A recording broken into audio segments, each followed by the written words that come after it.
Welcome to another episode of eThekwini Matters. My name is Mbhele, your host. Today we delve into the heart of urban transformation. As the world moves towards unprecedented levels of urbanization, cities like Durban find themselves at the forefront of change, with over 71.3% of the global population projected to reside in urban areas by 2030 and an estimated 80% by 2050. The urban landscape is undergoing profound evolution. In Durban, this evolution is palpable. The city has witnessed a surge in migration, with people seeking refuge in its urban centers in pursuit of employment, education, and improved living conditions. Joining us today in studio is Musa Mbhele, City Manager of eThekwini Municipality, who will shed light on the city's ambitious agenda. Mpemba sikubingelele sikwamukele namhlanje on this episode of eThekwini Matters. Good morning to you, Zimbabwe, and good morning to your viewers. Thank you for inviting me. Thank you so much, Baba. Firstly, the inner city is a very large space. Please explain the boundaries that we are referring to. All right. The boundary of the inner city starts on the southern part of the CBD, which is areas around Albert Park, Wilson's Wharf, straight to the harbour mouth in Point, waterfront, from there right up to Blue Lagoon, up Mbhele River, inclusive of Berman Bush, back inclusive of areas within Mbhele Road, right down to include areas of Greyville, Racecourse, down past Warwick Avenue, and then join back to where we started on the Wilson Wharf. So that is the inner city boundary. Baba, why do we need to regenerate the city? Look, CBDs, the main CBDs, Central Business Districts, are the reflection of the city life. They are the crown in the jewel. If you want to see how Durbanites live, the diversity, the cuisine, culture, architectural style of buildings that has been taking place over many years, those are more reflected in the inner city than anywhere else. If you go to any big city in the world and you want to see how the Japanese live, for an example, in Tokyo, Tokyo will tell you a story about the history of the people of Tokyo and how they've grown over the years. Most cities have experienced a decline of their CBDs as the concept of suburbanization took place, but the regeneration of the inner cities have taken place, particularly in most cities of the global north, and those places that were in decline now have the most expensive pieces of real estate in comparison to some of the suburban areas because of the regeneration effort there. So it's so important to regenerate so that we also experience a similar trend.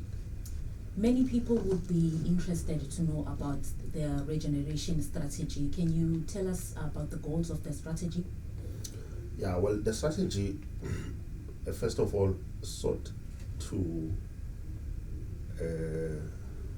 build from the existing vision of the city. The existing vision of the city is to build the most caring and livable city by 2030. The strategy then picks up from that. It says they want to create an accessible, walkable city with a good quality of life, creating employment opportunities, sports and leisure opportunities. So it takes the caring and livable a step further and manifest it in the precinct that I've described. So that is the vision within a broader vision of the city. So it seeks to create employment opportunities. We were, back in 2017 when the strategy was approved, we were seeking to create housing opportunities for about 450,000 people, which we thought that was going to be the number of people who reside within this boundary. And over and above that, we were seeking to upgrade the public realm. We were seeking to pedestrianize major streets. We were seeking to promote public transport so that people walk more, cycle more, and that's how people can be kept healthy And we were going to ensure that the city is safe and is very much attractive to businesses to come and invest here. We were seeking to ensure that this is a 24-hour city that doesn't only sleep by 10 o'clock, but we wanted to ensure that it remains vibrant. Those are some of the most critical goals, but also ensure that it continues to contribute more to rates and employment opportunities. Since the strategy in Pemba was adopted in year 2017, what has been the city's achievement since then? We could have achieved more as Mbhele, but of course we were set back by COVID. We were set back by riots, a number of floods that we have experienced as a city. But some achievements, notable ones, have been made. One, we have been able to extend the promenade. Probably we have the longest promenade in the country, if not the continent, and most beautiful for that matter. And we have also upgraded our bulk water and sanitation infrastructure to get ourselves ready to be able to launch a precinct like Point Waterfront. So we've spent about 500 million rands just doing that upgrade of infrastructure.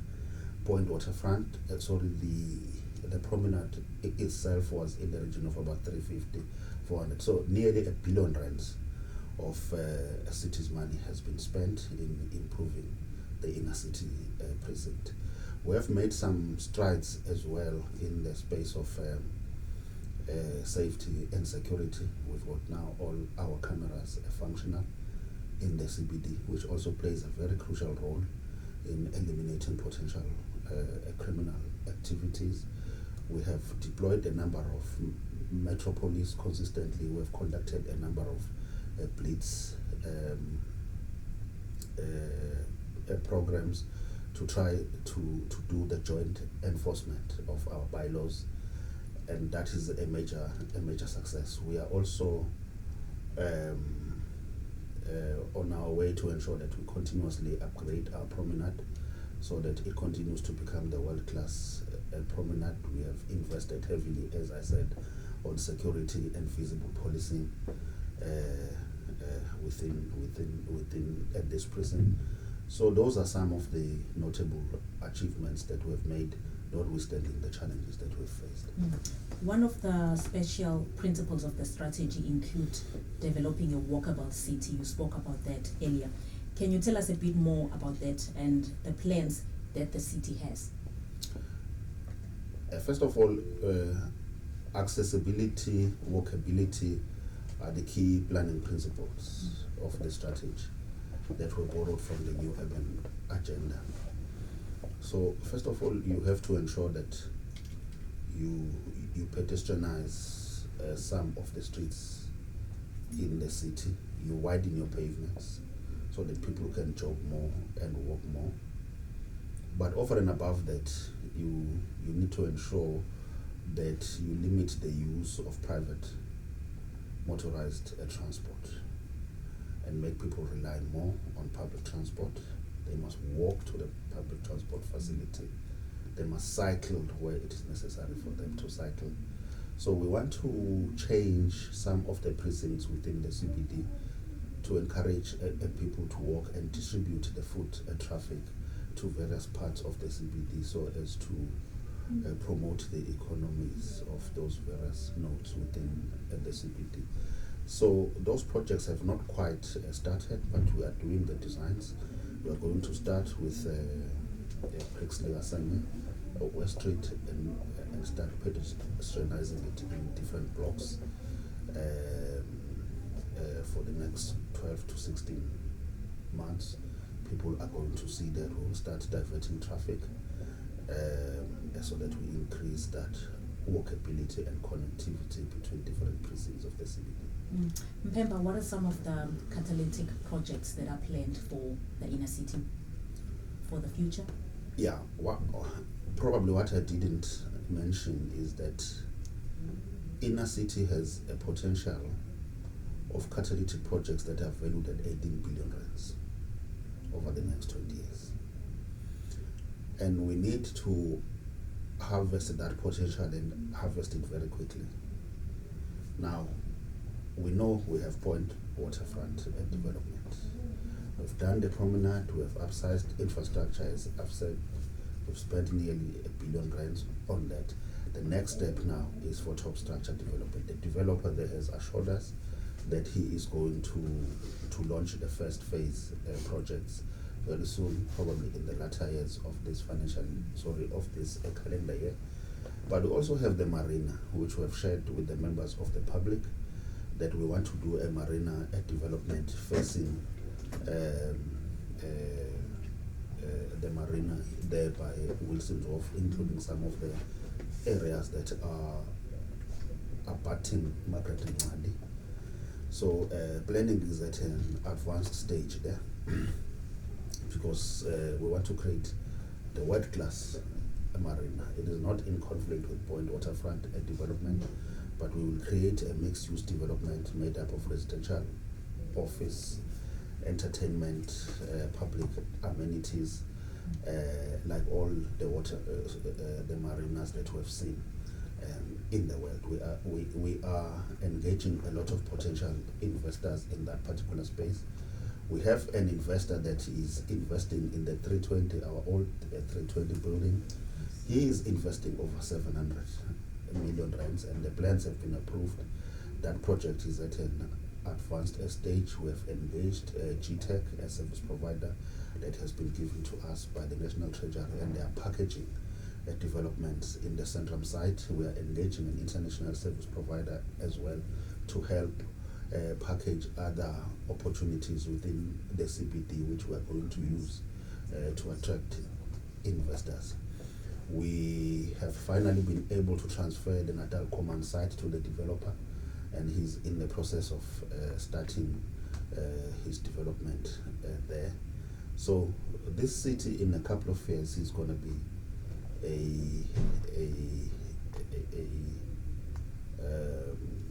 a precinct with a lot of developments taking place. You will see a lot of cranes in the skyline. It's going to be interesting. Indeed. Does the strategy take into consideration sustainability issues? Yes. One of the things as Mbhele that we are very proud of is that we lead the pack in the matters of climate change.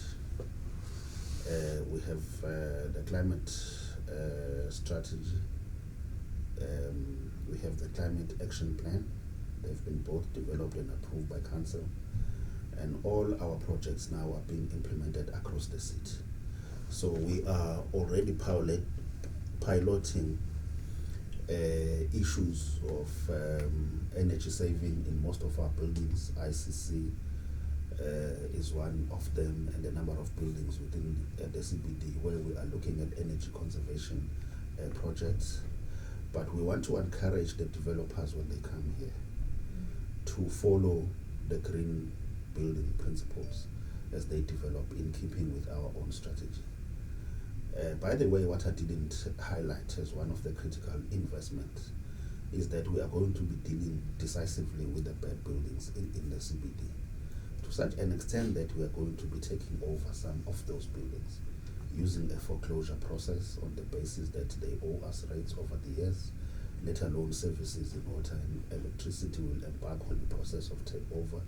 Once we've taken over, before we offload them to other public sector players, we will ensure that a condition is that they must develop those things in a sustainable manner, in a manner that recognizes that we are already living with the effects of climate change. So when they develop here, they will follow that net zero carbon footprint. They will ensure that they develop green buildings that make us able to adapt to the climate change impact. So we will be dictating the tune when we've taken over those buildings. Even when we offload them to the new buyers, we will instill that they follow these principles because we feel strong about it. How can the various stakeholders ensure or assist our city in ensuring that the vision of the inner city regeneration strategy is achieved? We have a program called Town Talk. We've started with our first Town Talk program last week, Thursday. We learned the lesson from it in terms of ensuring that we improve accessibility and attendance to it. But the concept of Town Talk is an old concept. We identified it when we prepared the strategy ourselves, but what it seeks to do is that, yes, you have developed the strategy, you have consulted people, but as you implement, take along people as new ideas may emerge, which will then influence how you implement your strategy. So with all these programs that we are doing, we have separated the city into 15 different work streams. Right, so you have the work stream that deals with institutional arrangements. You have the work stream that deals with the bad buildings, the work stream that deals with enforcement. You have the work stream that deals with issues of events management, because we want to attract events into the inner city. We have the work stream that deals with the issues of informal traders and how to deal with the illegal informal trade and so on. So we have segmented the city into different work streams that are all flat out at work to try to implement this vision. And then the town talks are a mechanism to draw the community in to participate in this process. Pemba, would you perhaps like to add anything else? Yeah, look, what I'd like to add is that we wish our communities to come on board. And we want to assure them that this is a city at work. We know what we are doing. We may have been derailed here and there, but we have the best interest of the city at heart. We would like them to be mobilized to come and participate and walk this beautiful journey with us. It's going to be an interesting journey. We don't have any other seat. We were born here. We are invested here. Our properties are here. We want to create a brighter future for our grandchildren in this city. Let's all rise up and play our roles here to make this city the best place that it can be. So we're inviting the business, collective leadership of government, ordinary members of the community. They must come and play their part. Durban is a city at work. It's a sleeping giant, as they used to say it, but now it is slowly waking up. Mpemba, sibonge kakhulu ngesikhathi sakho namhlanje on eThekwini Matters. Thank you. That was City Manager Musa Mbhele on our show today. From myself and the entire team, it's goodbye. Don't forget to subscribe, to like, and to follow us on all our social media platforms.